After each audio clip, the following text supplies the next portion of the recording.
45তম BCS এর ক্ষেত্রে লিখিত পরীক্ষার ফলাফল জুনের 30 তারিখের মধ্যে ঘোষণা করতে হবে এবং 2025 সালের মধ্যেই 45তম বিসিএস এর চূড়ান্ত ফলাফল সম্পন্ন করতে হবে।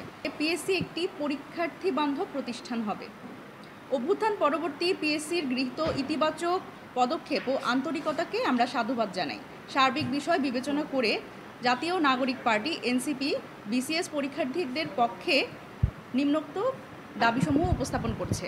আসলে দাবিসমূহ দুই ভাগে আমরা বিভক্ত করেছি। চলমান বিসিএসগুলির জট নিরসনে এনসিপির দাবি আছে কিছু, এবং স্বচ্ছতা ও গতিশীলতা আনয়নে এনসিপির পক্ষ থেকে কিছু দাবি আছে। চলমান বিসিএসগুলোর জট নিরসনে এনসিপির পক্ষ থেকে দাবি হচ্ছে 44তম বিসিএস, যেটি হচ্ছে জুনের দ্বিতীয় সপ্তাহের মধ্যে এই 44তম বিসিএসের সকল ভাইবা সম্পন্ন করে 30 জুনের মধ্যে 44তম এর চূড়ান্ত ফলাফল ঘোষণা করতে হবে।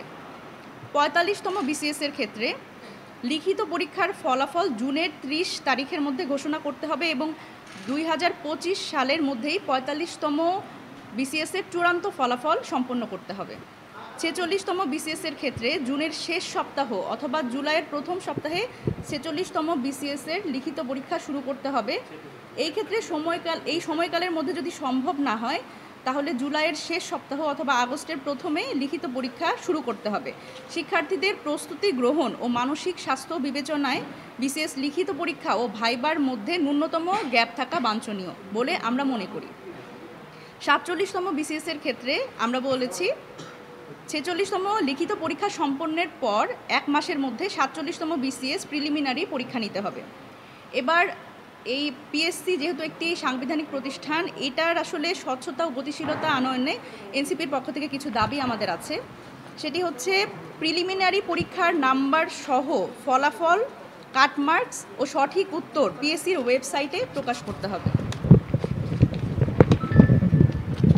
লিখিত পরীক্ষার ফলাফল নাম্বার সহ ওয়েবসাইটে ভাইবার পূর্বেই প্রকাশ করতে হবে। লিখিত ফলাফল ঘোষণার পর ভাইবার আগেই ক্যাডার চয়েস রিশাফল করার অপশন দিতে হবে। 100 নম্বরের ভাইবা 45তম বিসিএস থেকেই কার্যকর করতে হবে এবং স্বচ্ছতা রক্ষার স্বার্থে চূড়ান্ত রেজাল্টের সাথে ভাইবার নম্বরও প্রকাশ করতে হবে। 38তম বিসিএস পর্যন্ত এই বিসিএসের ন্যায় নন ক্যাডার ব্যবস্থা পুনর্বহাল করতে হবে। ভাইবাতে উত্তীর্ণদের থেকে নন ক্যাডারে সর্বোচ্চ নিয়োগ দিতে হবে। 1 বছরের মধ্যে একটি বিসিএসের সকল কার্যক্রম সম্পন্ন করা এবং সার্কুলারে লিখিত মৌখিক পরীক্ষার সম্ভাব্য তারিখ প্রকাশ করতে হবে। এই ছিল আমাদের পক্ষ থেকে আসলে পিএসসির কাছে যে দাবিগুলো, সুপারিশগুলো, এবং আমরা যখন মাননীয় চেয়ারম্যান স্যারের সাথে কথা বলেছি তিনি আমাদের আসলে আশ্বস্ত করেছে যে এই যে সুপারিশগুলো সেগুলো ওনারা বিবেচনায় রাখবেন।